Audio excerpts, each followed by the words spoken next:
पैसे की आपने बात करी, मतलब मैं जानना चाह रहा हूँ कि आपने बहुत रेसलिंग करी और शुरू से आपने मतलब काफ़ी एमेच्योर रेसलिंग भी की, प्रो रेसलिंग में भी गए, फिर ये अचानक से रियलिटी शोज में, बिग बॉस में कैसे जाना हुआ? मतलब क्योंकि अगर बाय नेचर देखें, आपका जो नेचर है या पर्सनैलिटी जो दिखती है और जो शो की पर्सनैलिटी है बिग बॉस जिस चीज़ के लिए जाना जाता है, अगर उन दोनों पर्सनैलिटी को कंपेयर करें तो बिल्कुल एंटी है। मतलब आप बिग बॉस के तो बिल्कुल ही एंटी है, वहाँ लड़ाइयाँ हो रही हैं। मैं बताता हूँ कैसे जाना हुआ।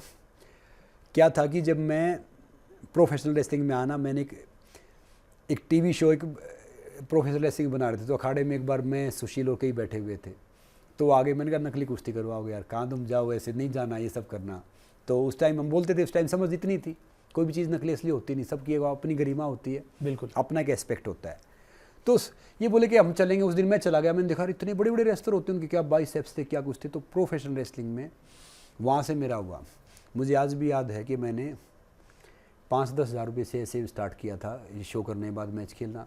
फिर मेरी 50-50 लाख रुपए मेरी कुश्तियाँ होती थी, मतलब प्रोफेशनल रेसलिंग के, उसमें लास्ट मैन स्टैंडिंग, ये सब मैंने लड़ी है। मतलब जैसे कॉन्ट्रैक्ट साइन कर कुछ हो गया तो जिम्मेदारी मेरी हो। अच्छा, ये सब इसमें क्या कॉन्ट्रैक्ट क्या साइन कराते हैं? मतलब कॉन्ट्रैक्ट में होता क्या है? अब मैं कॉन्ट्रैक्ट अब भी साइन करूंगा कि अगर मैं खेल रहा हूँ, ये दुबई वाली रेसलिंग, दुबई वाले में मैं करूँगा, अगर मैं खेल रहा हूँ, डेथ होती है, कुछ होता है, ये सब कुछ होता है, तो आई एम रिस्पॉन्सिबल। अरे बाप रे। तो होता है वो, तो जैसे डॉक्टर आपका ऑपरेशन करेगा तो मेरे वो भी साइन कराएगा कि भाई अगर गलती से मेरे कुछ हो गया तो इसमें तो होगा। तो क्या था कि फिर वो स्टार्ट किया ना, तो वो फिर गलती से 2012 में वर्ल्ड का बेस्ट प्रोफेशनल रेसलर बन गया वहाँ पे। तो तब टीवी वाले सब ये सब मेरे पीछे आने लग गए। मैंने कॉमनवेल्थ हैवीवेट चैंपियन बाद में बना, तो ये सब आने लग गए, सब सारी चीज़ें की। तो फिर मैंने कई शो किए, सर्वाइवर किया, दूसरा किया, तीसरा किया। फिर मैंने इंडिया के बहुत रियलिटी शो किए हैं, कुछ होस्ट भी किए हैं। हाँ, रियलिटी शो से रवीना टंडन के साथ भी आपने काम किया है, कैसा रहा एक्सपीरियंस? सी सुपर। मुझे अच्छा, आपकी फेवरेट बॉलीवुड हीरोइन कौन सी है?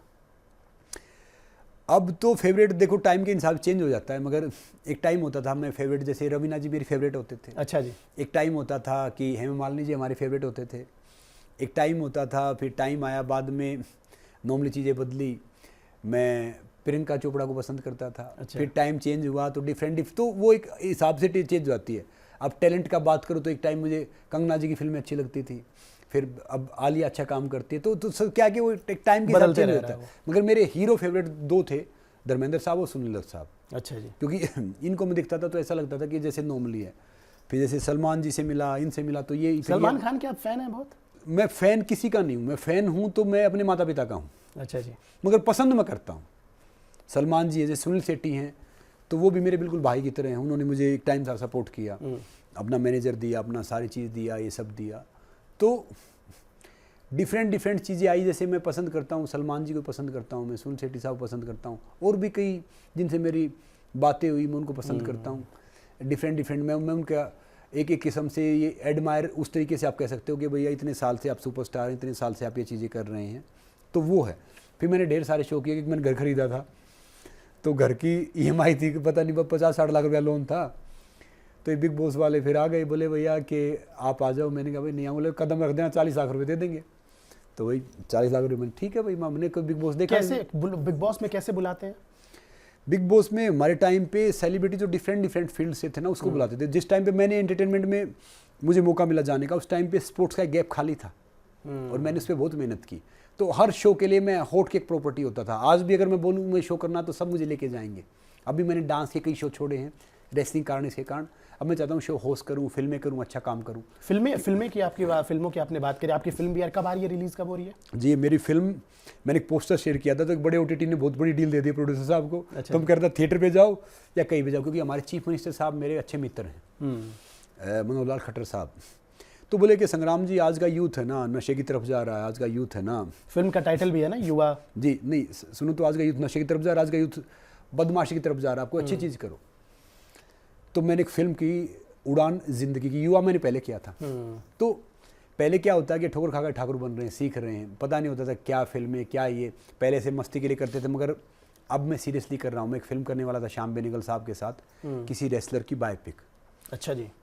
ओलंपिक के फर्स्ट मेडलिस्ट की। 3 साल हमने मेहनत की, मैंने वेट कम किया, सीखा, अनाउंसमेंट हो गया, सब कुछ हो गया, फिल्म नहीं बन पाई किसी कारण से। कोई दूसरा आदमी तो डिप्रेशन में जाता, अपने पैसे आप खा रहे हो, हर रोज जा रहे हो, मैंने सोचा यार इतना लेजेंडरी डायरेक्टर से सीख लिया, ये सारी चीज़ें हो गई। फिर एक मैंने एक गाना किया महेश भट्ट साहब के साथ में, एक फिल्म करने वाला था उनके साथ में, कोई एक बड़ी फिल्म करने वाला था गॉड ऑफ क्रिकेट, और प्रोड्यूसर का कोई झगड़ा रहा, विवाद रहा, 1-1.5 साल वहाँ लगा, तो उनसे सीखा, उनका एक डिफरेंट जोनर था। फिर अभी जैसे प्रकाश झा साहब ये सब मेरे क्लोज है, तो क्या था कि फिल्मों का एक डिफरेंट वो था, सीखना होता है। एक बार महेश भट्ट साहब ने मुझे एक बात, बड़ी अच्छी बात बोली, आप हंसोगे, बोला यार जो आप हो ना, मर्द होता है ना, मर्द जब रोमांस करता है ना आंखों से रोमांस करता है, मर्द देखे तो समझ लो भैया रोमांस कर रहा, हाथ पकड़े। तो मैंने कहा अच्छा वो इमरान हाशमी फिर मर्द नहीं है जो आपकी फिल्में करता है। तो बोला देखो यार उसका अलग जोनर है, तो अलग जोनर है।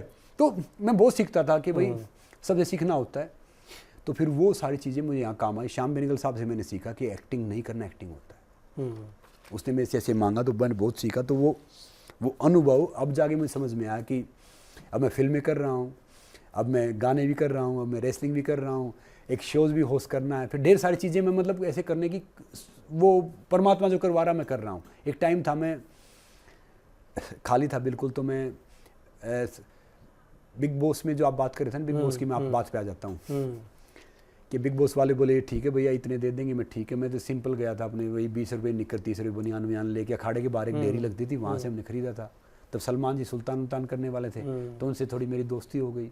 उन्होंने बोला कि मुझे जानते हो, तो मैंने कहा हाँ जी आपका, मैंने पढ़ा था खबर कि आपने गाड़ी वाड़ी ठोक दी थी। ऐसे मैं ऐसे बात कर रहा हूँ उनसे, तो वहाँ से बहुत बोले शो चाहे कुछ भी हो ऐसे ही रहना जैसे हो। फिर वो शो के जो ओनर थे, जो कलर्स के हेड, वो आए क्या आप अंदर जाए क्या करोगे। मैंने कहा मैं सोच रहा हूँ जहाज़ बना दोगे, सामान भेज दो। तो वो भाग गए कि सोचे भाई पहलवान आदमी, पागल आदमी है। मैं अंदर पहुँचा तो सारे आई हैव स्टार्टेड 10 फिल्म्स। तब मेरी इंग्लिश भी बहुत कमज़ोर थी, इंग्लिश आती नहीं थी इतनी, नॉर्मली गए थे। आई हैव स्टार्टेड 10 विलास। में सोचता था यार मैं तो पैसे के लिए आऊँ, घर की EMI देनी है, तो सब बड़े बड़े आदमी हैं ये क्यों फंसे हुए हैं। फिर बाद में पता चला अगर आप अपनी रियलिटी से जुड़े रहोगे ना, जड़ से जुड़े रहोगे, तो कोई कितना ही काटेगा, फिर अरे हो जाओगे। आप उसके साथ खेलो, अपने उसके साथ में। तो बिग बॉस का एक ट्रेंड सेट हुआ था तब। पहले लोग सोचते थे बिग बॉस में वो इंसान आते हैं जो कॉन्ट्रोवर्सल हैं या जिनका करियर ख़त्म है। जब मैं गया तो मैं तो देखो नॉर्मल था, तो फिर बोले कि भाई आप अच्छे इंसान में आते हैं जो नॉर्मल, और मेरे में बहुत पेशेंस है, जिसमें सही है मैंने उसको भगवान जी वो हमने शो में भी देखा। तो मैं बहुत तो देखता हूँ, तो क्या है कि इतना देख के आते हो ना, फिर छोटी छोटी बात पे रिएक्ट नहीं करते। क्या होता है कि मुट्ठी बंद करके आए थे, मुट्ठी खोल के जाना है, क्या फ़र्क पड़ना है इन चीज़ों का। अच्छा, तो शो के अंदर जो दिखाते हैं कि रियलिटी शो है, पूरा रियल होता है पक्का? मतलब देखो शो के अंदर जो होता है ना, जो जैसे जब शो होता था करजत लोनावाला में शूट होता था, हाँ। तो जो उसके अंदर टास्क दिए जाते हैं, बाकी रियलिटी रियल होता है। विनर वोटिंग का मुझे पता नहीं कि विनर वोटिंग क्या होता है क्या नहीं होता। बाकी आप भी फाइनल तक गए थे? मैं फाइनलिस्ट था शो का। हाँ। तो क्या होता है कि एक दिमाग का एक आदमी रखते हो, 13-14 आदमी हो जाते हैं, एक टॉयलेट एक बाथरूम है, खाना कम है, पीने वाले पीनी बंद हो जाते हैं, तो आदमी क्या करेगा, झगड़ा ही करेगा। अब बांसुरी तो बजाएगा नहीं उधर। अब जैसे मैं सूर्य देवता को पानी देता था, मैं कुछ करता था, वो तो दिखाएंगे नहीं। कहीं पे मैंने एक शब्द गलत बोला तो दिखाएंगे वही, क्योंकि दुनिया बिग बॉस की तरह है, ये चलते ऐसे हैं, ये होते ऐसे हैं। तो उस शो से बहुत, जैसे मैंने अरमान जी को जानता था, अरमान कोहली नहीं, नाग वाली फिल्म की थी, हाँ जी, हाँ जी। तो उसने कुछ झगड़ा किया, कुछ चीज़ें की, मैंने कहा पाजी यार, मैंने कहा आपकी नाग वाली फिल्म देखी थी, आप तो सच्ची में नाग हो यार। समझ रहे हो, मैं से बोल देता था उनको। वो बात करते थे, जैसे शुरुआत में पता नहीं होता था कि भाई क्या कुछ है। कई लड़कियां थी उस टाइम पे, हमारे सीजन में थोड़ा कलरफुल था। एंडी, एली, गोहर, कुशाल, अरमान जी, रतन, एक युवराज सिंह की वाइफ हेजल, वो बड़ी अच्छी लड़की है, हेजल की। तो ये सारे थे। तो मैं इंजॉय करता, मैं देखता था भाई एक सप्ताह के कितने हो गए, अच्छा ये इतने लाख रुपए हो गए, अच्छा 5 मिनट। अच्छा, ये दिमाग में रहता था? मेरे दिमाग ये था कि इतना एंटरटेनमेंट इतने मिल रहे तो क्या फर्क पड़ना भैया, थोड़ी एक्सरसाइज कर लो थोड़े। मैं तो ऐसे करता था। फिर सलमान जी बोले कौन जीतेगा, मैंने कोई जीत जा, वैसे भी EMI पूरी हो गई। तो मैं ऐसे मस्ती करता था उनसे। क्या होता है कि फिर जैसे मुझे पता नहीं होता था तब तक क्या चीज़ें। उसके बाद मैंने कम से कम हज़ारों स्कूलों में, कॉलेजों में इसमें गया हूँ, मोटिवेशनल स्पीच का, इन सब का, जो मैंने एक अलग अलग दौर बनाया। मेरे लिए बिग बॉस जीतना या नहीं जीतना वो महत्व नहीं रखता, आप एक क्या मैसेज देख के आते हो। मैंने वो मैसेज दिया था कि जो एक पहलवान होते हैं जिनकी इमेज मीडिया ख़राब करता है, घोंसला देखो, ये सब देखो। पहलवान इंसान वो होता है जो इंसान physically mentally discipline first is wrestler, जो शारीरिक रूप से, मानसिक रूप से, अनुशासन रूप से प्रथम होता है, पहलवान होता है। बिल्कुल सही बात है। तो मेरा एक मैसेज था वहाँ पे कि भाई हम कोई झगड़ा नहीं करते, कोई किसी से बात नहीं करते, कोई कुछ नहीं करते, बाकी इंसिडेंट कई डिफरेंट हो जाते, टाइम की बात है।